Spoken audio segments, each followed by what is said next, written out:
একবার একটা বাচ্চা তার বাবাকে জিজ্ঞাসা করে, বাবা, আমার জীবনের মূল্য কি?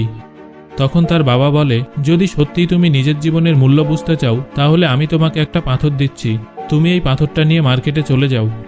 আর কেউ যদি এর দাম জিজ্ঞাসা করে তাহলে তুমি মুখে কিছু বলবে না, শুধু হাতের দুটো আঙুল দেখিয়ে দেবে। এরপর সেই ছেলেটা মার্কেটে চলে যায়। সে কিছুক্ষণ সেখানে এমনি এমনি বসে থাকে, কিন্তু কিছুক্ষণ পর এক বয়স্ক মহিলা তার কাছে আসে আর সেই পাথরটার দাম জিজ্ঞাসা করতে থাকে। সেই ছেলেটা কিছু না বলে শুধু দুটো আঙুল দেখিয়ে দেয়। তখন সেই বয়স্ক মহিলা বলে, এর দাম কি 200 টাকা? ঠিক আছে, আমি এই পাথরটা তোমার কাছ থেকে কিনে নেব।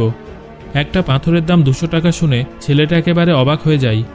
তারপর ছেলেটা ভাবতে থাকে, পাথর তো সাধারণত যে কোনো জায়গায় দেখা যায়, কিন্তু এর দাম 200 টাকা। সে দ্রুত তার বাবার কাছে চলে যায় আর বলে, বাবা, আমি মার্কেটে গিয়েছিলাম, সেখানে এক বয়স্কা মহিলা আমাকে এই পাথরটার জন্য 200 টাকা দিতে রাজি হয়। এবার তার বাবা বলেন, তুমি এই পাথরটাকে নিয়ে মিউজিয়ামে যাও, আর যদি সেখানে কেউ এই পাথরটার দাম জিজ্ঞাসা করে তাহলে তুমি মুখে কিছু বলবে না, শুধু দুটো আঙুল দেখিয়ে দিও। সেই ছেলেটা মিউজিয়ামে চলে যায় আর সেখানে এক ব্যক্তির নজর পড়ে ছেলেটার পাথরের দিকে, আর তখনই তিনি ওই পাথরটার দাম জিজ্ঞাসা করেন। বাচ্চা ছেলেটা একদম চুপ থাকে আর সে তার দুটো আঙুল দেখিয়ে দেয়। তখন সেই ব্যক্তি তাকে বলে, এটার দাম 20,000 টাকা। ঠিক আছে, আমি এই পাথরটার জন্য